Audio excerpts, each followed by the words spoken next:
کہ یہ آپ کا جو آپ کی ذمہ داری تھی وہ آپ 72 سال بعد بھی پوری نہیں کر سکے، کیونکہ اس میں کوئی لڑائی نہیں کی، اس طرح کی تنقید نہیں کی کہ کسی کو برا لگے، مگر باتوں باتوں میں وہ ذکر کر گئے. اگر ایک طرح وہ ایست نور کی انہوں نے بات کی تو پھر مقدمہ جو تھا وہ انہوں نے فلسطین کا بھی ذکر کیا، کشمیر کا بھی ذکر کیا. تو یہ باتیں کرتے ہوئے وہ یہ بتا گئے کہ جب آپ کچھ جگہوں پہ معاملے حل کر لیتے ہیں، کچھ جگہوں پہ آپ اس طرف نیت ہی نہیں رکھتے تو پھر وہ کیسے حل ہوں گے. اور اس کا انہوں نے نتیجہ بھی بتا دیا کہ اگر آپ لوگوں کے مسائل اس طرح حل نہیں کریں گے تو اس کے نتائج کیا ہوں گے. یعنی ایک طرف انہوں نے کشمیر کا ذکر کرتے ہوئے ڈیموگرافک چینج کے بارے میں بات کی کہ اب ہندوستان جو ہے وہاں ڈیموگرافی چینج کر رہا ہے، وہ اس کو ہندوستان اور ہندوتوا کا ہندوستان بنانا چاہتا ہے. ٹھیک، بالکل صحیح ہے. آپ جو ہیں یہ مقدمہ حل نہیں کر رہے تو یہ ان لوگوں کے ساتھ زیادتی ہے. کل کو اگر وہاں پہ جو ایک وہاں پہ اگر کشمیر میں یہ مہم تو پہلے ہی چل رہی ہے، جی بالکل، اور اگر وہ بظاہر سڑکوں پہ بھی اب نکل آئیں اور آپ کی باتوں کو ماننے سے انکار کر دیں تو اس کی ذمہ داری آپ پر ہوگی. بالکل ٹھیک ہے. تو میرے کشمیر کے معاملے میں یہ کھل کر باتیں کرنا، تھریٹن نہ کرنا، مگر اچھی زبان اور اچھے الفاظ کے ساتھ اپنا پیغام دوسروں تک پہنچانا، یہ بڑے اعلیٰ طریقے سے پرائم منسٹر نے. بالکل ٹھیک ہے سر. تسنیم اسلم صاحبہ، یہ جب انہوں نے کہا کہ اس ظالمانہ مہم کا مقصد RSS بی جے پی کے جموں کشمیر کے خود ساختہ حتمی حل کو عملی جامہ پہنانا ہے، اس مقصد کے حصول کے لیے فوجی محاصرے کے بعد مقبوضہ علاقے کے آبادی کے ڈھانچے کو تبدیل کرنے کی کوششیں کی جا رہی ہیں. یہ کشمیریوں کی خصوصی پہچان کو مٹانے کی ایک کوشش ہے تاکہ اقوام متحدہ کی سلامتی کونسل کی قراردادوں کے مطابق ہونے والے استصواب رائے کے نتائج متاثر کیے جائیں. So he's specifically talking about what you touched and what other guests touched upon کہ آرٹیکل 35A اور جس طریقے سے لاکھوں کی آبادی وہاں پہ بسائی جا رہی ہے. میں آرٹیکل 370 یا 35A کو ایز سچ کوئی امپورٹنس نہیں دوں گی، کیونکہ وہ کسی نہ کسی طریقے سے کشمیر کو انڈیا سے لنک کرتے ہیں. ایک فالس اس کی پریمس ہے جس کے اوپر یہ بیس ہے، وہ ہے کہ ایک پروویژنل انڈیا کے ساتھ الحاق ہوا تھا، کشمیریوں نے ایکسیڈ کیا تھا، جو کہ سچ نہیں ہے. ہسٹوریکلی کوئی ایویڈنس نہیں ہے کہ کوئی انسٹرومنٹ آف ایکسیشن تھا یا کشمیر، تو وہ اس کے کانٹیکسٹ میں دیتا ہے. لیکن وہ اس حد تک امپورٹنٹ ہیں کہ کیونکہ UN سیکیورٹی کاؤنسل ریزولوشنز ہیں اور یہ ایک ڈسپیوٹڈ ٹیریٹری ہے، اس کی جو ڈیموگرافی ہے وہ چینج نہیں کی جا سکتی. لیکن وہ ہم دیکھ رہے ہیں کہ بھارت بڑے عرصے سے کر رہا ہے، اور بھارت اس لیے نہیں کر رہا کہ وہ ان کی الٹیمیٹلی ان کی نظر پلیبسائٹ پہ ہے. ان کے خیال میں پلیبسائٹ کبھی نہیں ہوگی، نہ وہ کروانا چاہتے ہیں، یہ رسک کبھی لیں گے، نہ وہ یہ فیل کرتے ہیں کہ ان کے اوپر ایسا پریشر ہے کہ ان کو پلیبسائٹ کروانی پڑے. یہ وہ اس ٹیریٹری کو ہتھیانے کے لیے کر رہے ہیں. الٹیمیٹلی جیسے کہ جینوسائیڈ واچ نے کہا تھا لاسٹ ایئر کہ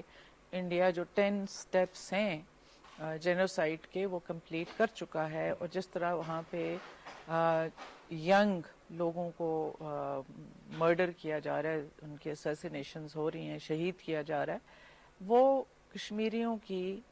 مسلمانوں کی آبادی کو وہاں پہ کم کرنا چاہ رہے ہیں. اور آپ آلریڈی اگر دیکھیں کہ کشمیر کی مسلم پاپولیشن کا ریشو کیا تھا اور آج وہ 84% پہ آ گیا ہے. میس گریوز ہیں، قبرستان بھرے پڑے ہیں، آئیڈینٹیفائی لوگ نہیں ہو رہے. تو یہ کب سے، کیونکہ وہاں ایکسیس بھی نہیں ہے، میڈیا بھی نہیں ہے، یہ کب سے یہ کیمپین چل رہی ہے ایک سلو سٹیپ بائی سٹیپ جینوسائیڈ کی، کہ وہاں کی پاپولیشن کو، مسلمان پاپولیشن کو ایکسٹرمنیٹ کر دیا جائے، اتنا کم کر دیا جائے کہ جس طرح بھارت میں مسلمانوں کے ساتھ وہ ٹریٹمنٹ ہو رہا ہے، وہی وہ کشمیر میں بھی جہاں پہ مسلم میجورٹی تھی ان کے ساتھ کیا جا سکے. بالکل ٹھیک. اب ڈاکٹر موحید یوسف صاحب نے بھی، موحید پیرزادہ صاحب نے بھی ہمیں جوائن کیا ہے. موحید پیرزادہ صاحب بہت بہت شکریہ آپ نے جوائن کیا. ظاہر بات ہے کہ ڈسکشن میں آپ نے سنا، آپ ہمارے ساتھ تھے کچھ دیر. یہ فرمائے گا کہ یہ جو ایک بھارتی ریاستی جبر جاری ہے، ایک پورا ایک کیمپین پوری جاری ہے جب سے مودی سرکار یہ دوبارہ الیکٹ ہوئی ہے، تو اس کے بعد آپ سمجھتے ہیں کہ اس تناظر میں جو عمران خان صاحب کی تقریر تھی، اس میں جو کشمیر کا مقدمہ پیش کیا، آپ کے اس پہ کیا آپ کا تجزیہ ہے، آپ اسے کس طرح دیکھتے ہیں؟ صاحب بہت شکریہ مجھے اس ٹاپک میں لینے کے لیے. اور میرا چونکہ تعلق بھی کشمیر سے ہے، میرے والدین دونوں سری نگر میں پیدا ہوئے، سری نگر سے ہی وہاں سے انہوں نے مائگریٹ کیا اور وہاں میری فیملی ابھی بھی ہے، میں وہاں سے تعلق میرا ہے. تو پہلی بات تو یہ کہ جو آپ نے کہا کہ مودی حکومت نے جو ریاستی جبر کا پروسیس شروع کیا، اس میں کوئی شک نہیں ہے کہ مودی سرکار نے اور آر ایس ایس نے جب ان کو طاقت ملی 2014 میں، تو انہوں نے بہت کھلم کھلا طور پر کشمیر میں اپنا جو جبر ہے اس میں اضافہ کیا. لیکن کشمیر میں جو جبر ہے وہ تو در حقیقت سسٹمیٹکلی 1947-48 سے جاری ہے، اور گزشتہ جب سے وہاں پر انسرجنسی اٹھ کھڑی ہوئی 1988-89 میں، اس کے بعد سے کانگریس کی حکومتوں نے بھی کم جبر وہاں پہ نہیں کیا ہے. یہ اور بات ہے کہ گزشتہ 10 برس میں جو پاکستان کی 2008 کے بعد جہاں پر حکومتیں آئیں،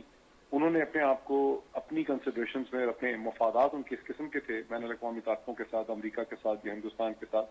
کہ انہوں نے اس جبر کو نظر انداز کیا اور پاکستان میں کھل کے اس کے بارے میں آگاہی یا ایک انڈرسٹینڈنگ یہاں پہ ہونے ہی نہیں دی. اگر آپ ابھی میں سن رہا تھا محترمہ تسنیم کو، اور تسنیم اس سے واقف ہیں جتنے بھی لوگ پاکستان فارن سروس میں رہے ہیں اور جنہوں نے ہندوستان کے ڈیسک پہ ساؤتھ ایشیا کو ڈیل کیا ہے، انہیں معلوم ہے کہ 2008 سے لے کے اور خاص کر کے 2013 اور 2018 کے درمیان میں کس طرح سے پاکستان نے کشمیر کے کاز کو پسے پوش ڈالا.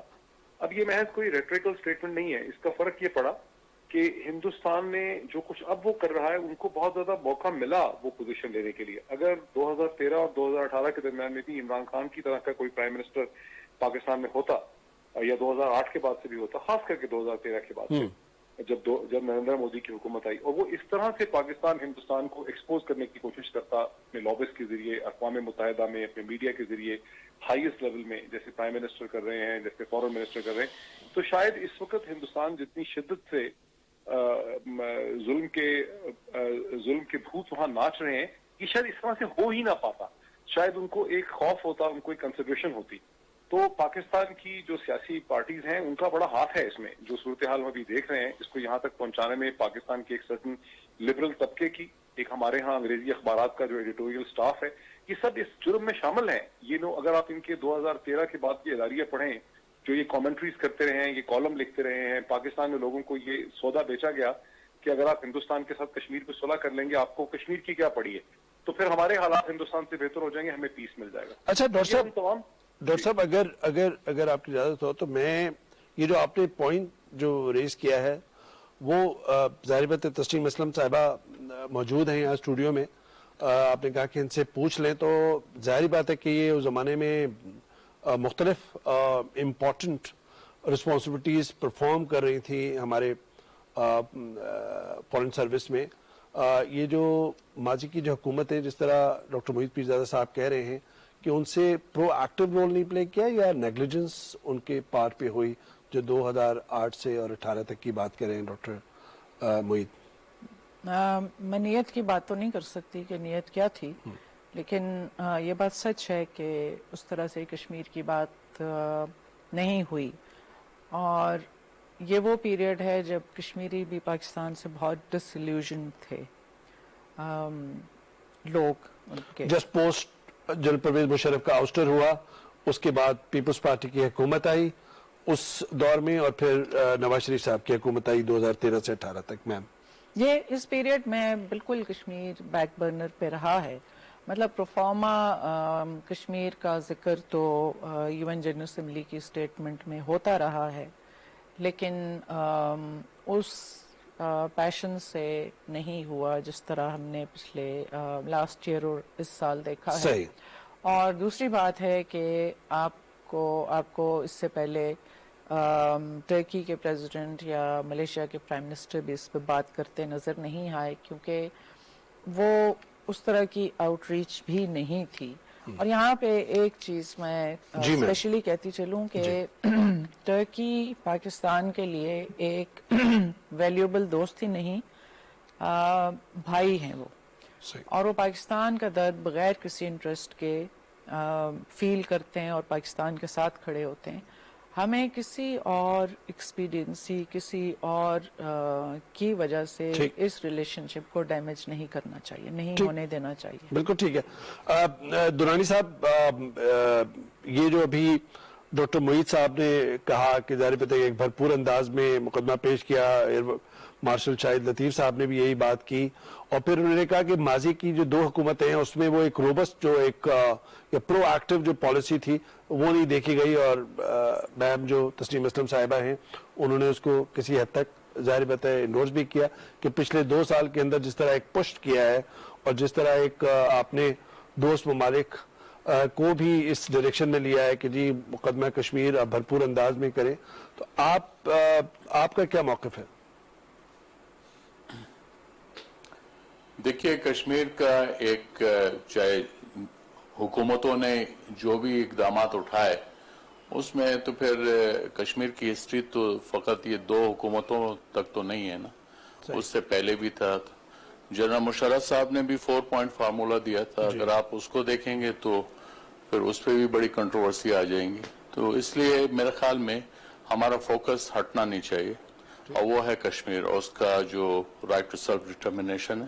وہ بہت امپورٹنٹ ہے, اور ہمیں اسی طرف رہنا چاہیے. دوسرا یہ ہے کہ کشمیریوں کو ہمیں جو سپورٹ ہے وہ ہونی چاہیے, اور میرے نزدیک تو فل اسپیکٹرم سپورٹ کشمیریوں کو ہونی چاہیے, ارسپیکٹو کہ دنیا کیا کہتی ہے, ارسپیکٹو آف دا فیکٹ کہ ہم پہ کیا الزام لگتا ہے. کشمیر ہمارا انٹیگرل پارٹ ہے, ہمارے لیے شارک کا حصہ ہے, اس کی حیثیت ہے,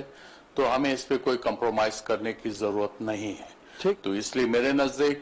اگر آپ نے کرنا ہے تو سنگل مائنڈڈلی آپ کو فل اسپیکٹرم سپورٹ دینی ہوگی. جی مارشل شاہد لطیف صاحب, یہ فرمائے گا کہ ظاہر بات ہے کہ ہم نے دیکھا ہے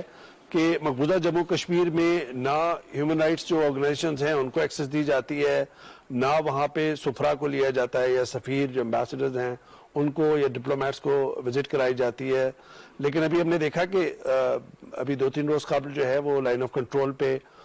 سفرا گئے, ڈپلومیٹس گئے جو یہاں